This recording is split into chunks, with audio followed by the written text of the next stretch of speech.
सीबीबीकल arts class में दोस्तों आप सभी का स्वागत है। यूपी बोर्ड कंपार्टमेंट एग्जाम 2022 दोस्तों 2022 में जो आपका कंपार्टमेंट हुआ है, जो 2022 में एग्जाम होने वाला है, मैंने अपने पिछले वीडियो में बता दिया था कि जो कंपार्टमेंट चाहे वो आप 10वीं को हो चाहे 12वीं के हो, अगर आपका कंपार्टमेंट हुआ तो आपने फॉर्म आवेदन किया है तो आपको बता दें कि 27 अगस्त को आपका एग्जाम होने वाला है। तो 27 अगस्त को तैयार हो जाइए, आपका कंपार्टमेंट परीक्षा 27 तारीख को होने वाला है। तो यहाँ पे बहुत लोगों को डाउट था कि क्या पढ़ें। अब दूसरी बात को बता दें दोस्तों, एक बहुत ही सटीक तरीका बताऊंगा जिससे आप जो है आसानी से पास हो सकते हैं। तो यूपी बोर्ड कंपार्टमेंट परीक्षा की तैयारी कैसे करें, आइए थोड़ा सा कुछ पॉइंट आपको बता देता हूं। दूसरी बात ये है कि बहुत ही सिंपल तरीका रहेगा जिससे आप आसानी से पास हो सकते हैं। दोस्तों तरीका से पहले थोड़ा सा पॉइंट आप समझ लीजिए। आप सभी को अच्छे से पता है कि हाई स्कूल में आपके 6 सब्जेक्ट होते हैं और इंटरमीडिएट में आपके 5 सब्जेक्ट होते हैं। अब यहाँ पे आपका किसी भी हाई स्कूल में अगर आप 2 सब्जेक्ट में फेल हैं, ठीक है, 2 सब्जेक्ट में फेल हैं तो इसमें आपका एक सब्जेक्ट में कंपार्टमेंट देकर आप पास हो सकते हैं, ठीक है।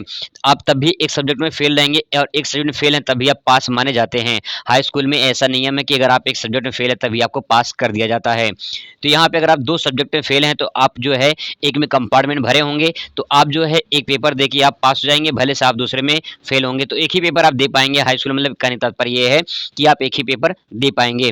दूसरी बात ये है कि यहाँ पे बात करें कि इंटरमीडिएट में आपका जो 5 सब्जेक्ट होता है, इसमें जो है आपका एक में अगर आप फेल हैं तो दूसरी बात ये है कि आप दूसरे सब्जेक्ट में अगर फेल हैं तो आप तो कंपार्टमेंट भर ही नहीं सकते हैं। पहली बात तो ये है।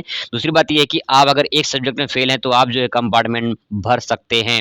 तो आप भर भी दिए होंगे और आपका एग्जाम डेट दोस्तों आ चुका है। फाइनली आपको बता दें कि यहाँ पे अब आपको करना है कि 5 सब्जेक्ट में से और 6 सब्जेक्ट में से कोई एक सब्जेक्ट पढ़नी है। और थोड़ा सा बात को ध्यान से दोस्तों समझ लीजिए कि आपको इसमें से एक ही सब्जेक्ट पढ़ना है। अब आपके पास टाइम बहुत कम है, मुश्किल से कुछ दिन बचे हुए हैं। आप इन दिनों में थोड़ा मोड़ा जो भी आपके पास क्वेश्चन बैंक है, जो भी किताब है, जो भी नोट्स है, आप उससे धीरे धीरे कुछ ना कुछ पढ़ते रहिए जिससे आपका जो है कुछ कंटेंट जो है तैयार हो जाएगा। आपको बता दें कि पहले हमें 5 सब्जेक्ट पढ़ने होते थे इंटर में और पहले हमें 6 सब्जेक्ट पढ़ने होते थे इंटर में, तो काफ़ी ज़्यादा प्रेशर था। अब यहाँ पे सिर्फ आपको एक ही सब्जेक्ट पढ़ना है और एक ही सब्जेक्ट में आप मुश्किल से 10 दिन अगर पढ़ लीजिए तब भी आप आसानी से पास हो जाएंगे।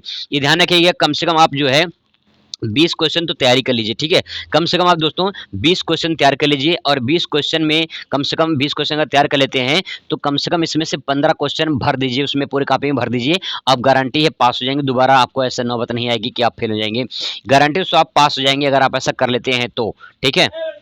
तो दोस्तों समय बहुत कम है, 27 तारीख को पेपर है आपका, तो यहाँ पे पूरी तरह से तैयार हो जाइए। आपको एक ही सब्जेक्ट पढ़ना है। अगर आप थोड़ा-थोड़ा 1-1 घंटे अगर 2 दिन में अगर आप धीरे-धीरे पढ़ते हैं तो आपके पास कुछ कंटेंट तैयार हो जाएँगे और जो भी तैयार हो जाए चुप मार के जाके क्वेश्चन बैंक मतलब पेपर में एग्जाम में बैठ जाइए और वहाँ पे छाप दीजिए, पूरी कॉपी भर दीजिए।